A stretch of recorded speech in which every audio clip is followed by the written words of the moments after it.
I don't think anyone can get rich. I actually was a chronic weed smoker.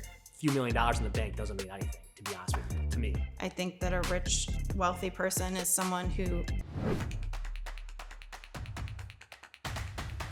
How would I define rich? I would just say being rich is making above 4 or 5 figures while maintaining your lifestyle. Because obviously everybody's lifestyle is different, but I have managed my lifestyle to fit my budget.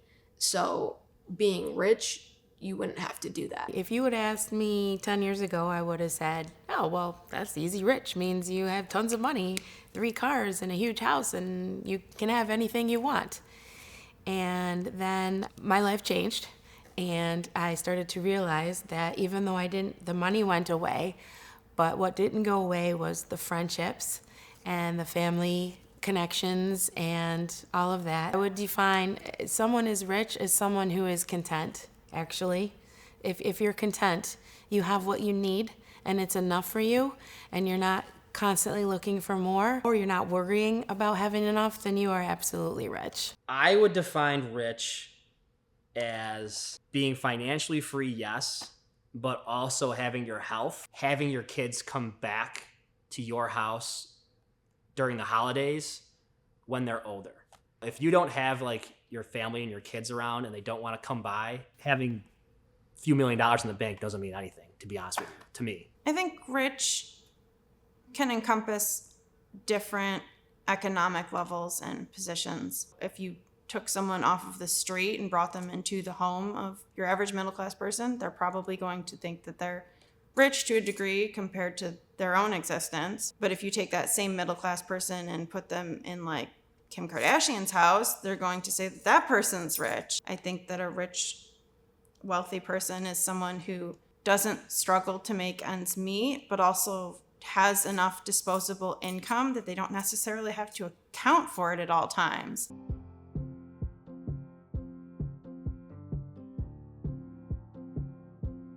Do you think anyone can get rich? No, I don't think anyone can get rich. But do I think that someone can become rich? Yes.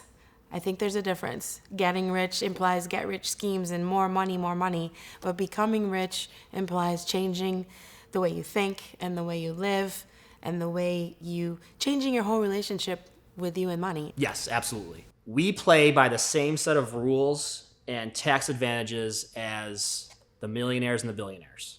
We have the same exact code and rule that they have. Normal people like you and I might not have the discretionary income that they have, but you know, in terms of depreciation in real estate and the power that it has, that's how they all got started. I think to a degree, like, it's not impossible. Is it highly improbable? Yes. You could give a homeless person a scratch off and they could win a massive amount of money and then they could become rich from that. But is that highly likely that that's going to occur? Not really. Probably not. I think anybody can have the capability of getting rich.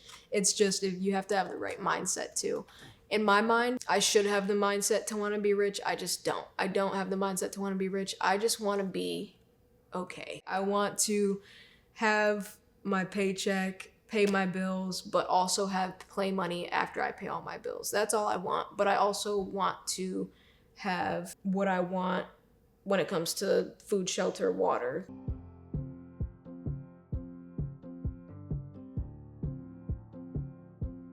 What was your worst money decision? Taking out loans, like student loans and things that I didn't actually understand what I was doing. So I was indebting myself. I came across this term in my late 20s called coercive debt.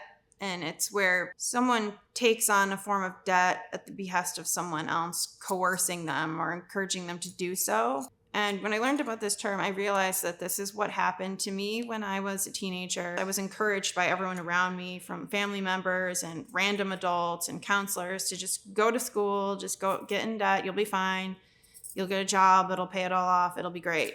This is how it works. And I believed them because I was so young, I didn't have any reason not to, and I was just naive. And as I got older, I was like realized that I was the one left holding the bag, like holding the debt. I was the one that was going to have to deal with all the consequences, that this is going to affect me and my finances long term. I actually was a chronic weed smoker from the ages of like 14 to 21.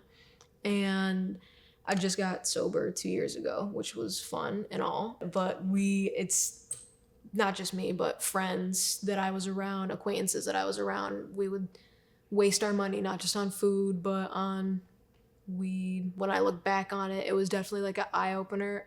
Practically hit my quarter-life crisis. That environment definitely drained my pockets for a long time. It would probably be joining a golf course. I did love to golf at the time, and it was great. And then, you have kids, and then you see what it costs per round to go play. The yearly membership cost was $5,500 a year. I just think back at what I could have put into compound interest account, and I don't even want to look at what that number would be today. It was the worst decision I did at the time, but it was the best decision to get out of it at the time. Treating a credit card like cash. It was, in essence, living above my means, which was a big mistake.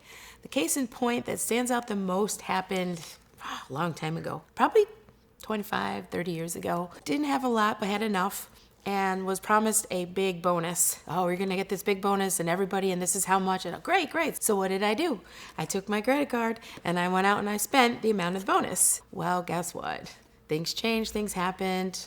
No bonuses this year. So now I am in debt for this amount. And not only am I in debt, I don't have it in savings. So now I have to pay it back plus, because there's this handy dandy little thing called interest that no one tells you about. So now I'm paying back what I spent plus interest.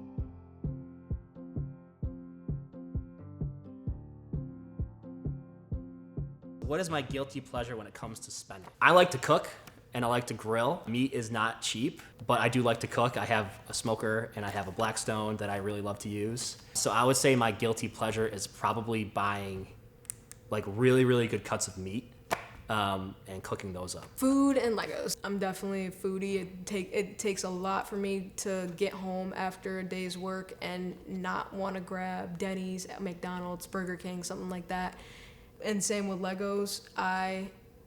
That's my impulse control. I cannot control when I see Legos. If it's just play money and I'm just there, I do have an angel and devil on my shoulder saying, do you really need this? Maybe you really love it in the house, but I really don't need Legos. If I'm gonna be honest, I'd have to say alcohol. I don't go for middle of the road, I buy the top shelf. But in my defense, buying one bottle of top shelf is a lot cheaper than going out all of the time. So you choose your battles. Kind of like a houseplant hobbyist, and I buy like sometimes more expensive rare plants. But I also have the intention of selling them in the future, like growing them to the point where I can like make that money back and potentially make a profit. So it's not completely frivolous, at least not in my mind when I'm doing it. There's a point to it.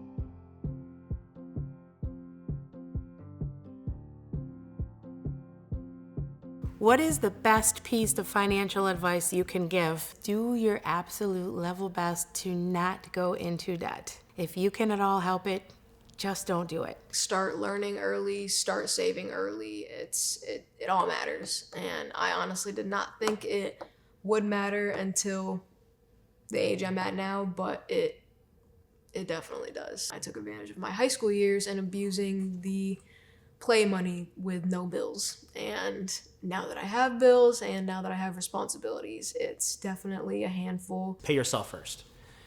So what I mean by that is once you get your paycheck, assign every dollar a task. So if you get your paycheck, X amount goes to savings, X amount goes to retirement, X amount goes to maybe it's going out to dinner.